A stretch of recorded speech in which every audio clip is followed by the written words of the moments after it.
UP board का chapter है Albert Einstein at school, और इसके राइटर हैं पैट्रिक प्रिंगल। पैट्रिक प्रिंगल एक स्कूल टीचर थे और इन्होंने अल्बर्ट आइंस्टाइन की बायोग्राफी लिखी है। बायोग्राफी यानी क्या कहेंगे उसे, जीवनी, जीवन वृत्त। अल्बर्ट आइंस्टाइन का नाम तो सबने सुना है, सुना है कि नहीं? मॉडर्न एज के सबसे बड़े जीनियस के रूप में हम इन्हें जानते हैं। मॉडर्न एज, इन्हें जीनियस माना गया। हमारे भारत में कई लोग हुए ऐसे चमत्कारी लोग, जैसे स्वामी विवेकानंद भी थे, और भी वो गणित वाले थे, क्या नाम है, आर्यभट्ट और रामानुजन, और ऐसे विश्व में भी कई लोग हुए। लेकिन इनके जीवन के बारे में तुम लोग जितना पढ़ोगे उतना अच्छा होगा। मैंने तो काफ़ी बातें इनके बारे में पढ़ी हैं, और इनका महापुरुषों के बारे में पढ़ना चाहिए। वो कई चीज़ें हॉन्ट करती हैं, हमें मन में रहती हैं, हमें प्रेरणा भी देती हैं, और बड़े आश्चर्य में हम पढ़ते हैं कि इतना बड़ा जीनियस, इनके ब्रेन पे रिसर्च हुआ है। इनके ब्रेन के पीसेस अभी भी वर्ल्ड के कई देशों में सुरक्षित रखे गए हैं इनके मरने के बाद, कि क्या था इनके ब्रेन में इतना बड़ा जीनियस। इसमें वो बातें नहीं है, इसमें तो बस एक वो जो इनका पूरी की पूरी जो बायोग्राफी है उसमें से थोड़ा सा पार्ट है। स्कूल की एक घटना है, अल्बर्ट आइंस्टाइन जब स्कूल में थे तो कौन सी घटना घटी, ये है इसमें। फिजिसिस्ट न्यूटन के बाद ये सबसे बड़े फिजिसिस्ट हुए। फिजिसिस्ट समझते भौतिक विज्ञानवेत्ता, भौतिक विज्ञान को जानने वाले। इनका सिद्धांत भी जानते हैं वो रिलेटिविटी का, E=mc²। वो तो बहुत छोटी सी बात है। इतने सब होने के बावजूद ये बहुत बड़े भुलक्कड़ भी थे। ये बहुत बड़े भुलक्कड़ भी थे। इसमें वो बातें नहीं आएंगी, तुम लोग इनके बारे में पढ़ना, और भी बातें बहुत अच्छी अच्छी मज़ेदार बातें हैं कि इनका दिमाग या मनुष्य का दिमाग कैसे सोचता है, कैसे काम करता है, क्यों कई चीज़ें लोग भूलते हैं, बहुत बड़े बड़े जीनियस भी बड़े भुलक्कड़ क्यों हुए ऐसे। इसमें एक घटना है क्लास की, और फिर उस स्कूल की थोड़ी सी घटना है, और क्या हुआ हम ये देखते हैं। In what year, Einstein asked the history teacher, did the Prussian defeat the French at Waterloo? History के टीचर हैं, क्लास में पूछ रहे हैं आइंस्टाइन से, बताओ भाई किस साल में प्रूशियन लोगों ने फ्रांस वालों को हरा दिया वाटरलू के युद्ध में। वाटरलू का युद्ध बड़ा फेमस युद्ध है वर्ल्ड हिस्ट्री में। तो बस सिंपल सा क्वेश्चन है, किस सन में ये युद्ध हुआ, इन्होंने पूछा, और आइंस्टाइन का उत्तर आ रहा, आई डोंट नो सर, सर मुझे नहीं पता। Why don't you know? You have been told it often enough. क्यों नहीं जानते भाई? अब टीचर कह रहे हैं, कई बार बताया जा चुका है। क्यों नहीं जानते? कई बार बताया जा चुका है। हर टीचर ऐसा ही कहता है, हम भी लोग कहते हैं, कोई चीज़ पढ़ाएं तो हम लोग भी ऐसे ही कहते हैं, I must have forgotten। अब उधर से उत्तर आया है कि निश्चित रूप से भूल गया होऊंगा। Did you ever try to learn? asked Mr. Brown। Mister brown अब पूछ रहे हैं, कभी याद करने का प्रयास भी किया तुमने? No sir, Albert replied with his usual unthinking honesty. Unthinking honesty, ये बड़ा इंपॉर्टेंट टर्म है। ऑनेस्टी जानते ही हो, सच्चाई, सत्यनिष्ठा। अनथिंकिंग, बिना विचार किए सच बोलने की उनकी आदत थी, और उसी आदत के अनुसार तुरंत उत्तर दिए, नहीं सर, कभी मैंने इसे याद करने का भी प्रयास नहीं किया। Why not? अब टीचर तो भाई चिढ़ेंगे ही, उनका पारा चढ़ना ही है, क्यों नहीं किया? I can't see any point in learning dates, one can always look them up in a book. Dates याद करने में मुझे कोई विशेष बात नहीं दिखती। डेट्स में याद करने लायक क्या है? इसको तो जब मर्जी तब किताब खोल के देख लो।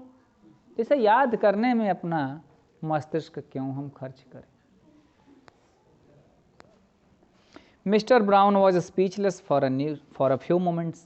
अब कुछ क्षण के लिए जो उनके हिस्ट्री टीचर थे वो चुप रह गए, उन्हें समझ में नहीं आ रहा था क्या बोले। ये उत्तर कह रहे तो फालतू की चीज़ें, डेट्स वगैरह याद करने, फैक्ट्स।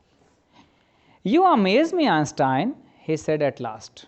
अंत में उन्होंने कहा, तुम तो मुझे बिल्कुल भौचक्का कर देते हो Einstein. Don't you realise that one can always look most things up in books. इस बात को तुम नहीं समझते हो कि ज़्यादातर चीज़ें तो आदमी बुक्स में देख सकता है। ज़्यादातर वस्तुएं ऐसी है, तुम मत पढ़ो मत याद करो, बुक्स में देख लो। That applies to all the facts you learn at school. School में जितने भी फैक्ट्स सीखते हो, तथ्य सीखते हो, वो तो सब अप्लाई होता है, सबके सब बुक्स में देख सकते हो। यस सर, कहते हैं हाँ सर, सही बात है। Then I suppose you don't see any point in learning facts. तब मैं ये मान लूँ कि तुम्हारे कहने का ये अर्थ है कि फैक्ट्स को याद करने में कोई विशेष बात नहीं है, कोई पॉइंट ही नहीं है, बेकार की वस्तु है, इसे याद न किया जाए। Frankly sir I don't, said Albert. हाँ सर, बिल्कुल खुल के कह रहा हूँ कि बिल्कुल मैं समझता हूँ ऐसा, फैक्ट्स तो पढ़ाए जाने वाली, याद करने वाली चीज़ें नहीं है। Then you don't believe in education at all. तो टीचर कह रहे हैं इसका मतलब है कि शिक्षा में तुम्हारा बिल्कुल विश्वास ही नहीं है। तब तो भाई शिक्षा ही नहीं देनी चाहिए, पढ़ाई लिखाई बंद हो जानी चाहिए, सब बेकार की वस्तुएं हैं। ओ यस सर आई डू। हाँ सर जी, बिल्कुल मैं ऐसा ही मानता हूँ। I don't think learning facts is education. अगला सेंटेंस इंपॉर्टेंट है, कह रहे हैं मैं ये नहीं सोचता कि केवल फैक्ट्स को याद करना ही शिक्षा है, यानी केवल तथ्यों को याद कर लेना ही शिक्षा है, मैं ऐसा नहीं मानता। फैक्ट्स याद करना शिक्षा है, मैं ऐसा नहीं मानता। In that case, said the history teacher with heavy sarcasm, perhaps you will be so kind as to tell the class the Einstein theory of education. तब तो भाई सार्काज्म, व्यंग्य करते हुए, बहुत ही करारा व्यंग्य करते हुए टीचर ने कहा, संभवतः अब आप इतनी दया करिए कि इस कक्षा को बताइए कि आइंस्टाइन के शिक्षा का सिद्धांत क्या है। यानी भैया आइंस्टाइन, अब आप इतने महान हैं कि ये सब शिक्षा तो बेकार है, तब आप अपना सिद्धांत बताइए कि भाई शिक्षा का सिद्धांत आपके अनुसार क्या है, क्या पढ़ाया जाना चाहिए, कैसे। अल्बर्ट फर्स्ट, अल्बर्ट ताऊ में आ गए। फ्लस्ट के दो अर्थ होते हैं, कई बार लजा जाना भी होता है, लेकिन वो आगे बात कर रहा है तो उससे देखो। I think it's not facts that matter but ideas, he said. मैं ये समझता हूँ कि फैक्ट्स का बड़ा महत्व नहीं है जीवन में, तथ्यों का बड़ा महत्व नहीं है, आइडियाज़, विचार महत्वपूर्ण है, मैं ये मानता हूँ। I don't see the point in learning the dates of battles और even which of the army skilled मोमेन। मुझे इस बात में कोई विशेष बात नहीं दिखती कि डेट याद रखें, कौन सा युद्ध कब हुआ, कौन सी सेना ने कितने व्यक्तियों को मार दिया, किसने ज़्यादा मारा, किसने कम मारा, उनकी संख्या, इन बातों में मुझे कोई विशेष बात, शिक्षा जैसी बात दिखती ही नहीं है। I would be more interested in learning why those soldiers were trying to kill each other. मैं अगर होता तो मैं इसकी जगह इस चीज़ में ज़्यादा इंटरेस्ट लेता कि क्यों एक दूसरे को मार रहे थे, क्या कारण था कि युद्ध हुआ, मैं इस पर अधिक ध्यान देता। मेरे अनुसार शिक्षा इस पर बेस्ड होनी चाहिए, इस पर, आइडियाज़ पर। That's enough. Mr. Brown's eyes were cold and cruel. बहुत हो गया अब उनकी आंखें बिल्कुल क्रूर हो चुकी थीं, कठोर हो चुकी थीं। We don't want a lecture from you Einstein. Einstein, तुमसे अब लेक्चर सुनने की हमें आवश्यकता नहीं है।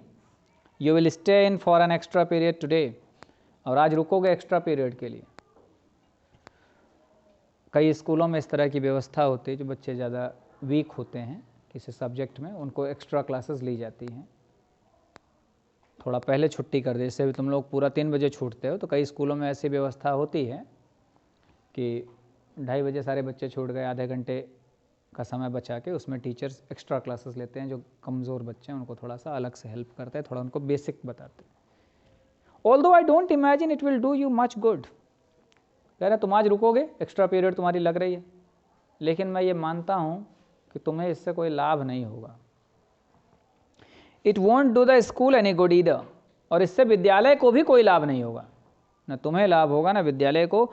You are a disgrace, I don't know why you continue to come. तुम तो एकदम डिसग्रेस हो, एकदम लज्जित करने वाली बात हो, इस स्कूल के लिए भी, हमारे लिए भी। I don't know why you continue to come. मैं तो ये भी नहीं समझ पाता कि तुम आते क्यों हो यार, स्कूल तुम आते क्यों हो। That's not my wish sir, Albert pointed out. Albert ने अब आगे बता दिया कि सर ये मेरी मर्जी नहीं है, मेरी इच्छा नहीं है, मैं अपनी इच्छा से थोड़े ही आ रहा हूँ। Then you are an ungrateful boy and ought to be ashamed of yourself. I suggest you ask your father to take you away. तब तो तुम बड़े कृतघ्न लड़के हो कि माता पिता तुम्हें पैसे खर्च करके कपड़े लत्ते देकर भेज रहे हैं पढ़ने के लिए, खर्च दे रहे हैं, और तुम एकदम कृतघ्न हो कि इस बात को भी मान नहीं रहे हो। उनके प्रति कृतज्ञ होना चाहिए। तुम इसे भी नहीं मान रहे हो, कह रहे हो मेरी इच्छा ही नहीं है, ज़बरदस्ती भेजा जा रहा हूँ। तो तुम्हें स्वयं पर लज्जा आनी चाहिए। I suggest you ask your father to take you away. मैं तो ये कहूँगा कि अपने पिताजी से कहो कि तुमको यहाँ से ले जाएं, तुम्हारा नाम कटाएं, यहाँ से हटाएं, तुमको निकाल लें। यहाँ तक रखते हैं।